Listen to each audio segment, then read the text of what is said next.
ঐক্যমত কমিশন ছিল, এটা মাঝখানে সালাউদ্দিন কমিশন হয়েছিল।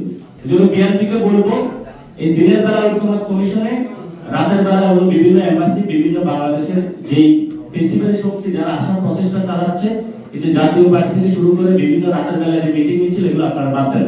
ঐক্যমত কমিশন ছিল, এটা মাঝখানে সালাউদ্দিন কমিশন হয়েছিল। এখন আমরা ঐক্যমত কমিশনের মেরুদণ্ড ফিরে এসেছে, এখন আমরা এটাকে আমরা ঐক্যমত কমিশন বলতে পারি। এটা কোনো দলের জন্য নয়। সালাউদ্দিন কমিশনে জুলাই সনদ বাস্তবায়ন কি হবে সেটা নিয়ে তারা কোনো আলোচনা করে না। তারা আপনি বিবাহের আয়োজন করলেন, বিবাহ হবে কিভাবে হবে, কবে হবে, কাবিননামায় কি সাইন করবে, এগুলো নিয়ে কোনো কথা বলবে না। তো এই জন্য আমরা বলি সালাউদ্দিন কমিশন থেকে ঐক্যমত কমিশন তার মেরুদণ্ড খুঁজে পেয়েছে, এই জন্য আমরা ঐক্যমত কমিশনকে ধন্যবাদ জানাই। আর আমরা এনসিপির পক্ষ থেকে দাবিগুলো জানাই। ঐক্যমত কমিশন এই যখন সাইন করেছিল পার্লামেন্টের সামনে স্বাক্ষর অনুষ্ঠানের পরে, তারা দীর্ঘদিন ধরে বাংলাদেশের যারা এক্সপার্ট, বিদেশি যারা এক্সপার্ট, তাদের সাথে বসেছে, আহত ফ্যামিলির সাথে বসেছে, শহীদ ফ্যামিলির সাথে তারা বসেছে, তাদের থেকে দাবিগুলো এসেছে। আমরা এনসিপির পক্ষ থেকে রাজনৈতিক জায়গা থেকে সালাউদ্দিন কমিশন বাংলাদেশকে অন্য খাতে প্রভাবিত করার জন্য প্রচেষ্টা চালিয়েছিল, আমরা ঐক্যমত কমিশনের মেরুদণ্ডকে সোজা করে তাদের জায়গায় নিয়ে এসেছি। আমরা সরকারকে বলেছি যে আপনারা সালাউদ্দিন কমিশনের মধ্য দিয়ে যান, তাহলে আহত শহীদ ফ্যামিলি যারা রয়েছে তাদের সাথে গাদ্দারি করা হবে।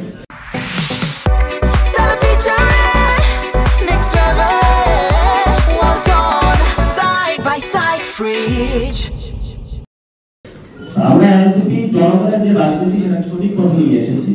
ফলত আমরা তাদের কাছে আহ্বান রাখবো যে আপনি এটা কোনো দল হিসেবে দেখবেন না, এটা হলো বাংলাদেশের জনগণের একটা ভয়েস আমরা দিয়েছি। আপনারা যদি আগে বাস্তবায়ন প্রক্রিয়া সালাউদ্দিন কমিশনে আলোচনা হতো তাহলে কোনো সমস্যা ছিল না, সেখানে তারা একটা সিদ্ধান্ত আসতো।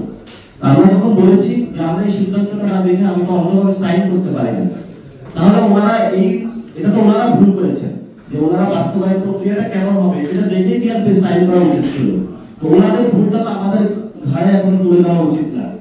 সে জায়গা থেকে বিএনপির প্রতি আহ্বান থাকবে যে আপনারা নিজেদের ভুল অন্যদের উপরে চাপিয়ে দেওয়ার চেষ্টা করবেন না। আপনি সাইন করে ভুল করেছেন, আপনার দেখা উচিত ছিল যে বিলটা কি হয়।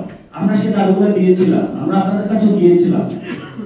তো এই জন্য যদি দীর্ঘদিনের পুরাতন রাজনীতি দল বলে সব জানতা আপনাদেরকে মনে করুন, মাঝে মধ্যে খেলতে গিয়ে একটু ভুল করে ফেলেন। এখন এবার ভুল করে ফেলেছেন, এবার ভুলের কাফারা আপনারা আদায় করুন, জনগণের সাথে আসুন এবং জনগণের পক্ষে থাকুন। আর এখানে তো রেফারিকে মানে ফাউল করতেছে, মানে রেফারিকে তো দায়িত্ব পালন করতে দিচ্ছে না। ছিল ঐক্যমত কমিশন, বানিয়ে দিচ্ছে সালাউদ্দিন কমিশন। তা আমাদের দায়িত্ব তো রেফারিকে মানে তার দায়িত্ব পালন করতে দেওয়া। সেজন্য উনি এটার মাধ্যমে আসলে যখন বলতেছে অনৈক্য, এখন বিএনপির কথা যে জনগণের বিপক্ষে গিয়ে বিএনপি যদি একটি কথা বলে আর জনগণের পক্ষে কথা বললে যদি অনৈক্য সৃষ্টি হয়, আর এটার মাধ্যমে তারা হলো জুলাই চার্টার হলো বন্ডল করে আওয়ামী লীগকে ফিরিয়ে আনার প্রচেষ্টা বাংলাদেশে চেষ্টা চালিয়ে যায়, সেটা তো আমরা বাংলাদেশে হতে দিব না। তারা গত 15 বছরে ধাক্কা দেয়, লড়ে না, শেখ হাসিনার গদি লড়ে না, শুধু ভুলে লড়ে না। কারণ এই দিনের বেলায় গদি হলো ভুলাতো, রাতের বেলায় আমাদের গিয়ে হলো গদিটা ঠিক করে দিত। রাতের অন্ধকারে গিয়ে সবার সাথে আমরা কম্প্রোমাইজ করতো, ব্যাংক বাণিজ্য থেকে শুরু করে বাংলাদেশের সবকিছু তো তাদের অবস্থান ছিল। তা আমরা দিনও গদি ঝুলিয়েছি, রাতের বেলায় হলো গদি নাড়া দিয়েছি, এই জন্য গদিটা হলো সটকে গেছে।